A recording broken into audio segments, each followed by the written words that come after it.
¿Andan todos por ahí? Fantástico,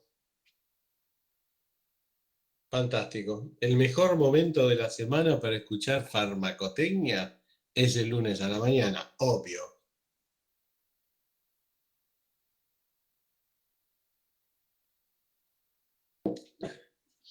Chicos, atiéndame una cosa primero.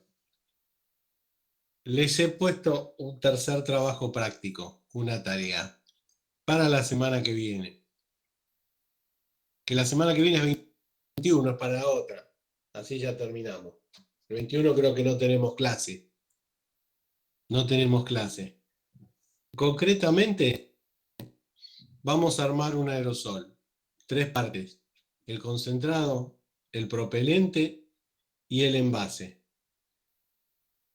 Vuelvan a la clase que hicimos la clase pasada, revuelvan lo que dice y armamos un aerosol mezclando las tres cosas. Lo que vamos a hacer la clase que nos toque es discutirlo, a ver qué tal estuvo, qué pondríamos en un lado, qué pondríamos en el otro.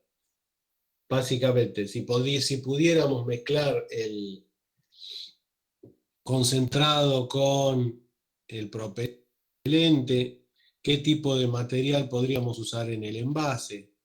Básicamente háganlo sobre la base de lo que vimos. No es para que salga un aerosol ideal, sino para que nos permita discutirlo.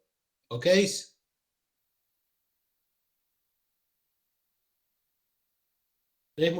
muy simple. Básicamente es una crema de afeitar. A ver qué sale. De hecho, pueden fijarse de qué están hechas las cremas de afeitar comerciales, de qué material es el envase, etcétera, etcétera. Y después lo podemos discutir. Si se les ocurren cosas dudosas sobre el tema, ténganlas guardadas y las discutimos la clase que viene. ¿Está? Sobre cómo se construye un aerosol. Porque creo que va a ser más fácil que compartamos el asunto a que yo se los cuente simplemente. ¿Ok? Hagan, es la Entendido. tarea número 3. Es la tarea número 3. Pero recuerden, la clase que viene la vamos a desarmar. O armar, digámoslo así. Depende de qué, cómo los depende del punto de vista. Chicos, hoy la clase es cortita, pero me parece que va a ser muy interesante. Vamos a hablar sobre liposomas o la formación de liposomas.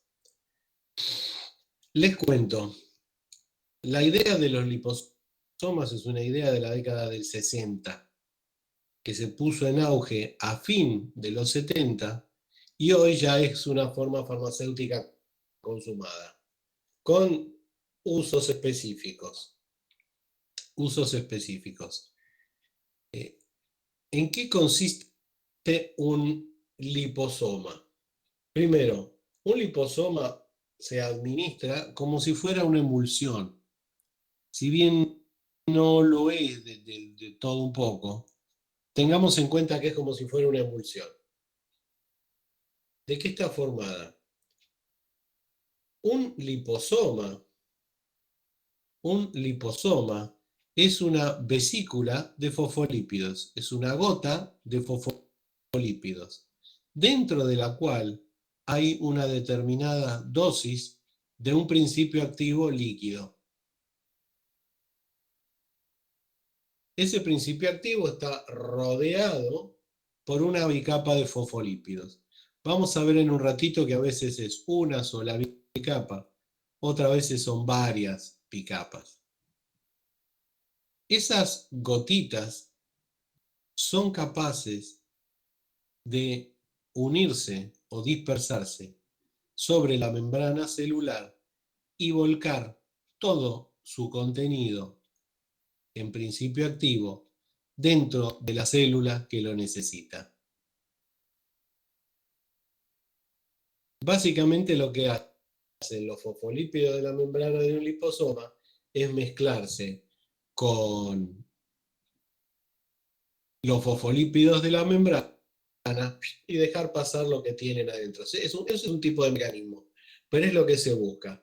Concretamente, que ninguna parte de la dosis se pierda, sino que toda ella sea capaz de entrar a través de la membrana celular a la célula que lo necesita. ¿Cuál es el uso que uno conoce en principio más común de los liposomas? Es en cosmética. Básicamente la nutrición o la regeneración celular, liposomas de elastina, liposomas de colágeno, metidos en una crema nutriente para la piel. Ahora, les cuento que el origen del desarrollo de los liposomas no es la cosmética, sino que es la administración endovenosa. ¿Por qué razón? Lo más importante de la construcción de un liposoma es que estos de alguna manera pueden dirigir su actividad a un determinado tipo de células dañadas, sin intervenir o sin usarse en células que no lo necesitan. Obviamente, mediante el agregado de algún truquito farmacéutico. ¿Se entiende? La idea del liposoma es una nueva idea que agregamos ahora a la acción sostenida, a la acción dirigida, etcétera, etcétera, que es esta última, la acción dirigida. Una forma farmacéutica que sea capaz de liberar su principio activo solamente donde éste es necesario. ¿Se entiende? Buen día, Waldo. Solamente donde éste es necesario. Vamos por ahí. ¿Cómo se construye? ¿Cómo se modifica? ¿Y hacia dónde va a parar?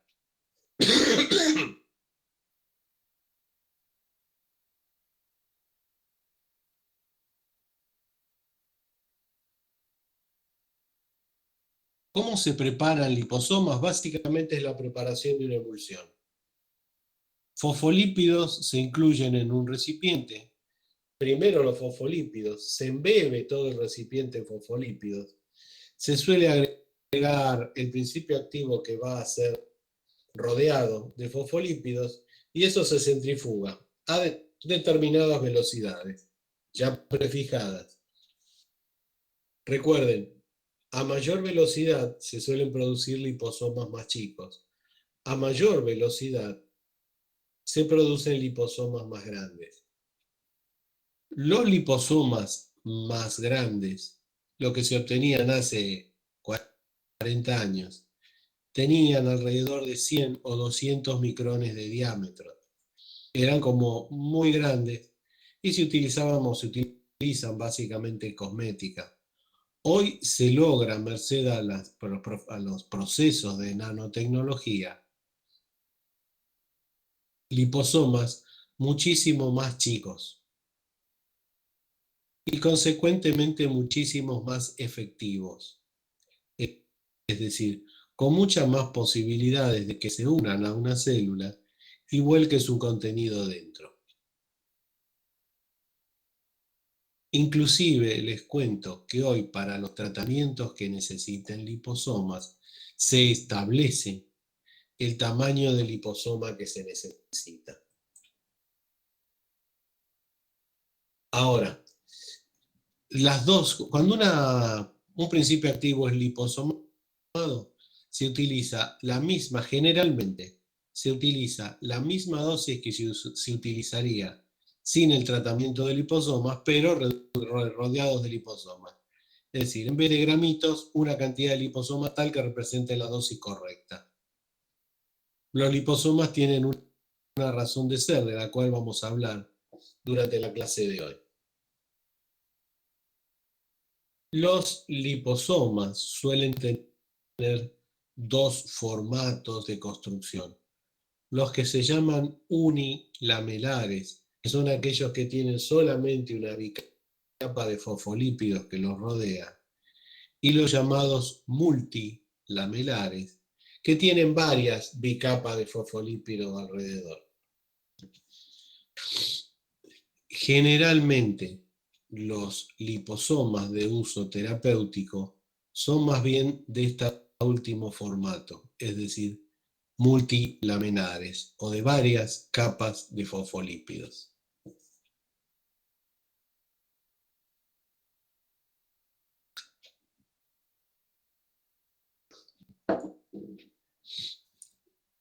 ¿Qué ventajas tienen los liposomas, en principio, los liposomas, por estar armados de fosfolípidos, son flexibles. Eso le permite circular en la sangre, e inclusive por los capilares más chiquitos. Para un lado, para el otro, pero circulan. Recuerden, están armados digamos, de una cubierta grasa, los fosfolípidos. Eso le permite circular sin drama. Y a su vez, los fosfolípidos pueden recibir e incorporar determinados agregados que suelen ser llamados señuelos o señales, que permiten a ese liposoma, ser dirigido a un lugar determinado. Esta es la idea más concreta del liposoma y de cómo se usan los liposomas hoy. Che, ¿me van entendiendo? Sí. ¿Vamos bien? Bien, fenómeno.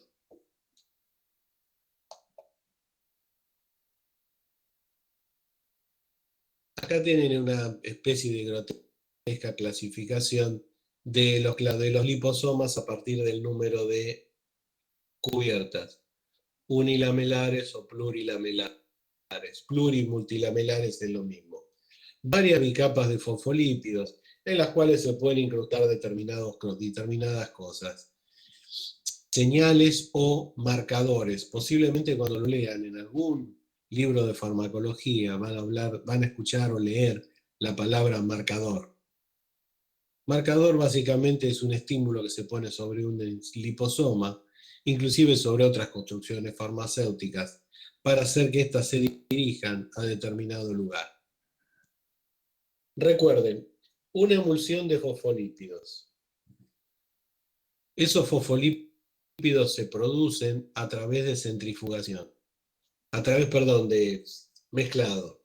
A través de la centrifugación es que se separan de acuerdo al tamaño que tengan y al tamaño que a nosotros nos conviene para la forma farmacéutica a construir.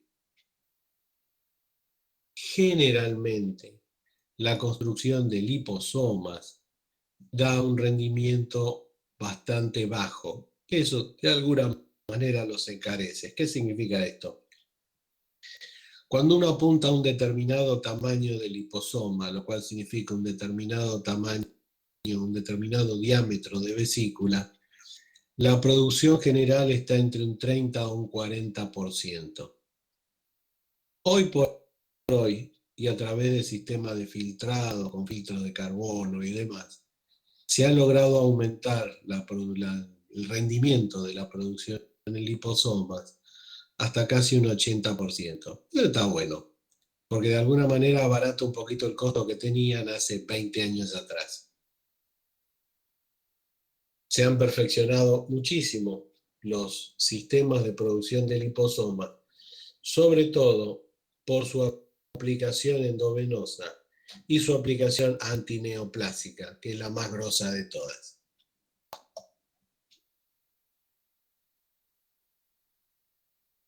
Lo que les contaba recién, a través de la centrifugación se separan los liposomas de distinto tamaño, e inclusive el resto de fosfolípidos que no se hayan transformado en vesículas, etcétera, etcétera. Los fosfolípidos en sí mismos tienden a cerrarse en vesículas. Es interesante cómo es que funcionan o cómo es que se preparan.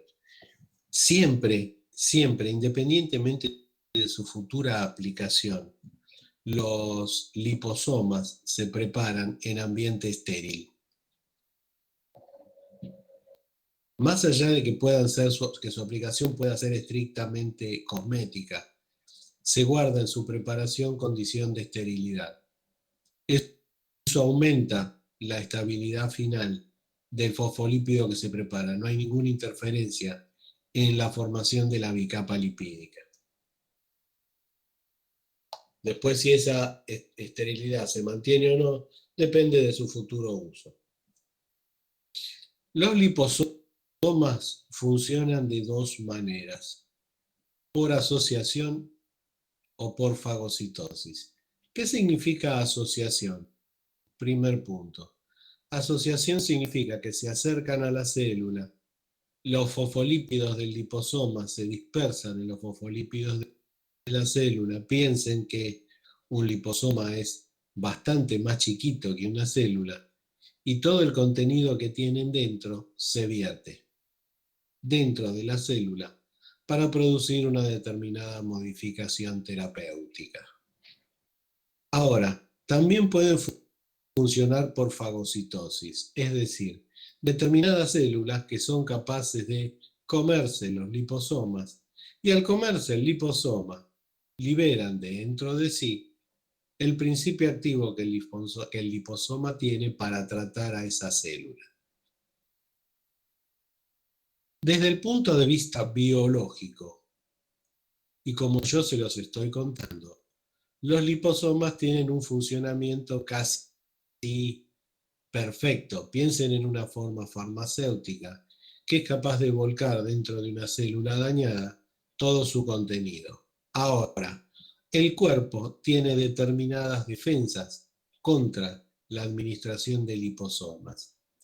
La más importante de esas defensas son las HDL o lipoproteínas de alta densidad, que toman al liposoma como una grasa, lo acarrean de la sangre, lo llevan al hígado, en el hígado se metaboliza, se libera la droga que tenían adentro y la función del liposoma desaparece, porque el hígado utiliza los fosfolípidos del liposoma como una materia prima. ¿Se entiende? ¿Se entiende? Ahora, hoy por hoy se evita o se trata de evitar la actividad de las HDL, aumentando la hidrofilicidad de la membrana del liposoma. Eso se logra a través del uso de polietilenglicoles.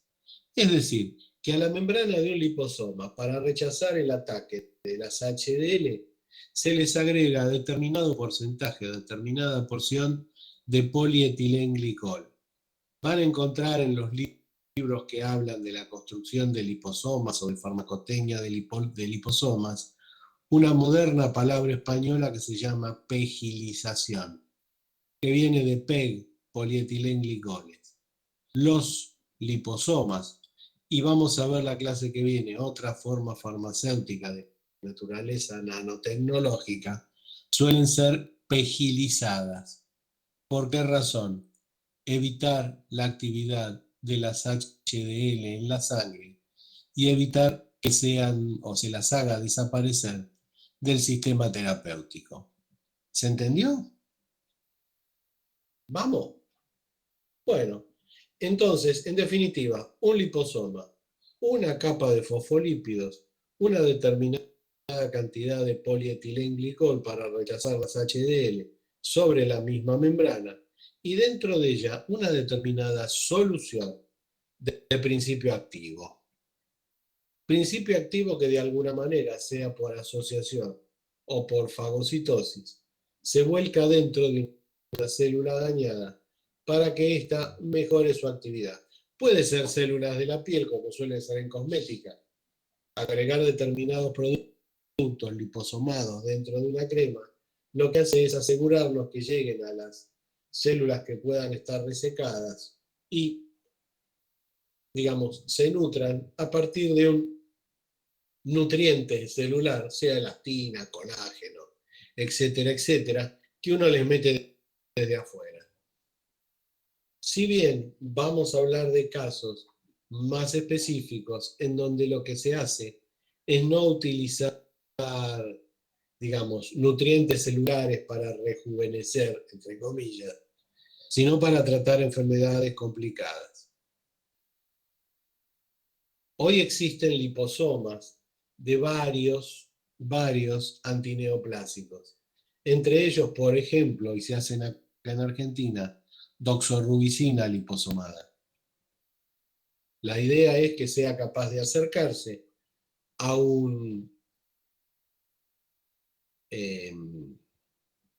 a una célula cancerosa sin acercarse a una célula sana.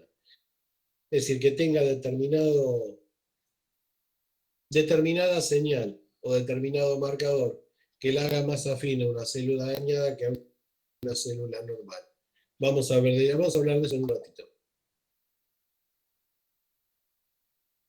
Acá habla de lo de la asociación, etcétera, etcétera. Vamos a hablar de un ejemplo, más allá de que esté escrito, ustedes escúchenme a mí, de un ejemplo de actividad por asociación real, concreto, construible, que existe en el mercado farmacéutico, y un ejemplo por fagocitosis. Ambos con un éxito terapéutico bastante pronunciado.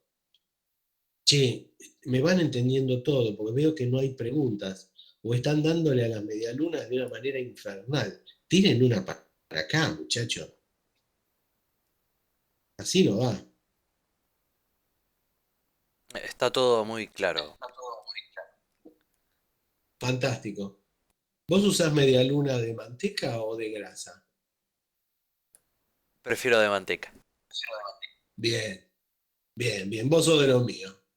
Vos sos de los míos. Ya está. Otro punto más para tu final. Listo.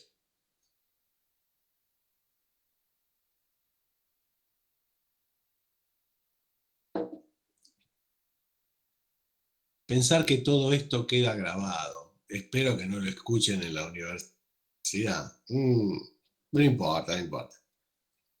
Bueno, les contaba. Vamos a describir, o les voy a describir un ejemplo de uso de liposomas en enfermedades grosas, digámoslo así, pero con una determinada construcción eficiente. Por lo que está escrito ahí en la diapositiva, ustedes conocen un antimicótico que se llama anfotericina. Anfotericina es un producto natural que sirve para tratar candidiasis, es decir, cuando la cándida pasa a la sangre. La anfotericina es un antimicótico cuya molécula es muy grande, y suele terminar lastimando al riñón, e inclusive puede lastimar a otros lugares, ¿no? Hay capilares que se eliminan y demás, se lastiman y demás, pero sobre todo la anfotericina en el uso terapéutico contra una candidiasis sistémica termina dañando el riñón. Piensen lo siguiente, un tratamiento completo de anfotericina, porque una cándida aparece en la sangre, no dura menos de 10 o 15 días. Una dosis por día, son dosis de 50 miligramos, etcétera, etcétera. Pero es lo suficiente como para que a la larga pueda dañar el riñón. Eso se maneja a través de determinaciones del índice de creatinina, etcétera, etcétera. ¿Qué hace primer problema en cuanto a la anfotericina? La anfotericina está utilizada como tal, de alguna manera prohibida en su uso infantil. Es decir, chicos de 6 años, 5 años, 8 años, que por una de esas putas casualidades se agarraron una candidiasis sistémica, no se les podría dar anfotericina libre, simplemente porque el riñón es mucho más sensible y consecuentemente la insuficiencia que se le podría producir podría ser para siempre. ¿Qué es lo que se hizo? La anfotericina se liposoma, se la cubre con bicapas de lípidos, en este caso es una bicapa multilamelar, y se le ponen determinados marcadores que aparecen por ahí, 2-metilbutadieno y demás, que son determinados productos que tienen que ver con el micelio. ¿Se acuerdan lo que era el micelio? La capa del hongo del lado de afuera, de Marcelo Imbrogno y de todo eso. Bueno, el micela, lo que se hace es asociar o aumentar la asociabilidad entre la anfotericina y el micelio del hongo. Consecuentemente, la anfotericina cubierta o marcada con metilbutadieno, lo que hace es ir con prioridad hacia el hongo y no dando vueltas por ahí y ninguna otra célula. El resultado, aumenta el rendimiento de la asociación de la anfotericina con los honguitos que tienen que matar. Y el resultado es que queda mucha menos anfotericina libre. Recuerden que el hígado puede deshacerse de algunos liposomas que llegan hasta él. Queda mucho menos anfotericina libre que la que quedaría si no se liposomara. Resultado, la eficiencia del tratamiento antimicótico aumenta notablemente y la aparición de insuficiencia renal resulta disminuida en un grado sumo, tanto que pacientes con insuficiencia renal, merced a la actividad de anfotericina B liposomada, pueden ser tratados si tienen candidiasis sistémica.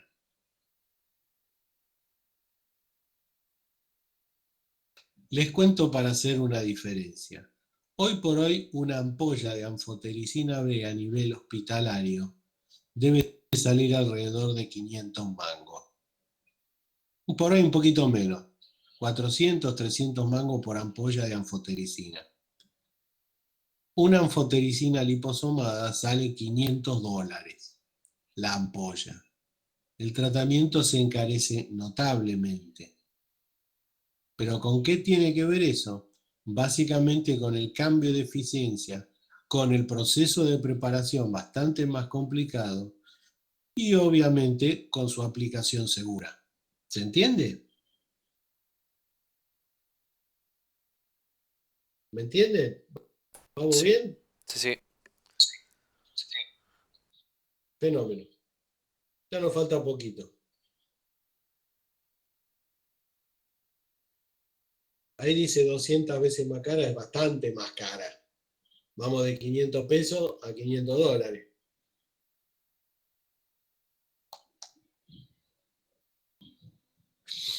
Finalmente, otro ejemplo de aplicación de liposomas. Este también tiene que ver con los liposomas de doxorubicina que yo les conté recién. ¿Conocen ustedes un antineoplásico que se llama vincristina, que es de origen natural? La vincristina suele usarse para tratar, entre otras cosas, leucemia. En algunos casos leucemia, en algunos casos linfomas, pero más que nada leucemias. Es decir, enfermedad cancerosa en las células sanguíneas. ¿Qué es lo que, digámoslo así,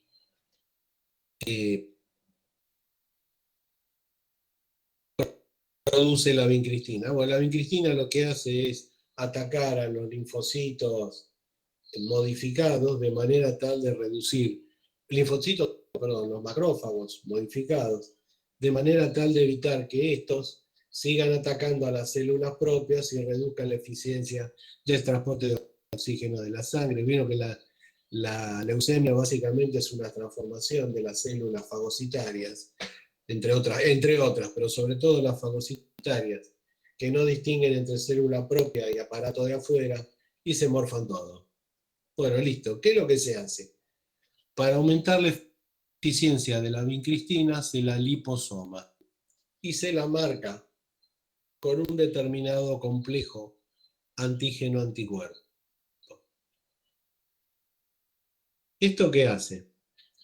Básicamente que la vincristina, que a su vez produce todos aquellos efectos adversos inherentes al uso de antineoplásicos, es decir, vieron que los antineoplásicos actúan básicamente sobre los sistemas de reproducción celular. Entonces, todas aquellas células que normalmente se reproducen rápido van a estar interferidas por los antineoplásicos. Le hacen células de la sangre, le hacen células de la piel. Entonces, ¿qué es lo que pasa? Aparecen anemias, aparece la caída del pelo, etcétera, etcétera. ¿Por qué razón? Porque los antineoplásicos no distinguen entre célula enferma y célula sana. Aquellas que se están reproduciendo interfieren. Fenómeno. Al transformarla en un liposoma y marcarla con un determinado antígeno anticuerpo, ¿qué es lo que se está haciendo? Simplemente dirigiendo la actividad de la vincristina a las células fagocitarias. Resultado: hoy, a partir de la vincristina liposomada, se pueden tratar leucemias hasta en niños de menos de 6 años y con un éxito enorme. Recuerden que si hay realmente un cáncer en personas de menos de 20 años que puede tratarse con éxito e inclusive hacerlo desaparecer, es la leucemia. Entre otras cosas, o entre otros antineoplásicos utilizados, la vincristina liposomada o otra droga que se llama doxorubicina liposomada. ¿Qué hace el liposoma? Dirige la actividad de los antineoplásicos a las células fagocitarias sin que intervenga ese antineoplásico en otras células de reproducción rápida. Reduce los efectos adversos, aumenta la eficiencia del tratamiento, a tal punto que en algunos casos ese tratamiento es exitoso. ¿Se entiende?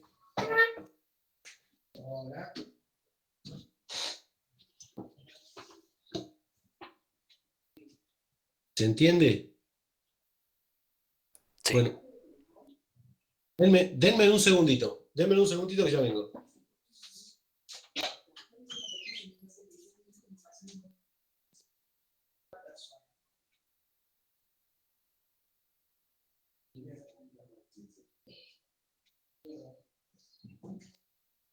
Es otra persona, tiene el DNI equivocado.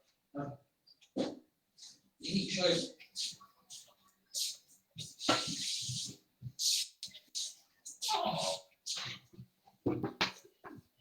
Hola, disculpen la interrupción. Seguimos lo que estábamos. ¿Se entiende entonces cuál es el objetivo fundamental del liposoma? E inclusive hoy los liposomas se están utilizando para el tratamiento de otras enfermedades cancerosas más, tratando de igualar de alguna manera el éxito que han tenido con la vincristina en la leucemia y con la anfotericina en las micosis sistémicas. Correcto, recuerden, moléculas son vesículas flexibles, pueden circular por todos los vasos sanguíneos sin producir ningún tipo de taponamiento. Hoy se logran liposomas de alrededor de 70, 60, 50 y todavía menos micrones, lo cual los hace todavía más pasibles de circular sin producir problemas. ¿Se entiende?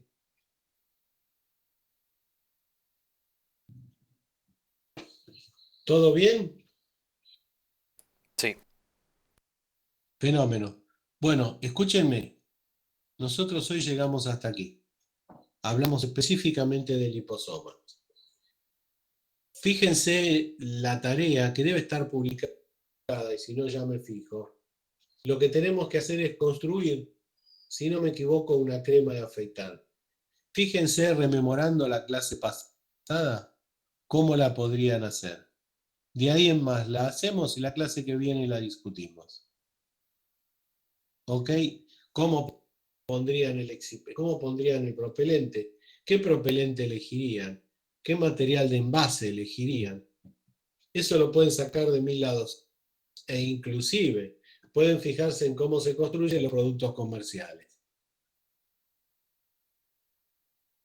Pero me parece que básicamente lo que yo quiero es que ideen, no que se acuerden de memoria los productos. Y eso creo que lo pueden sacar de la clase pasada. Lo armamos y lo discutimos en la clase. Lo discutimos en clase. ¿Ok?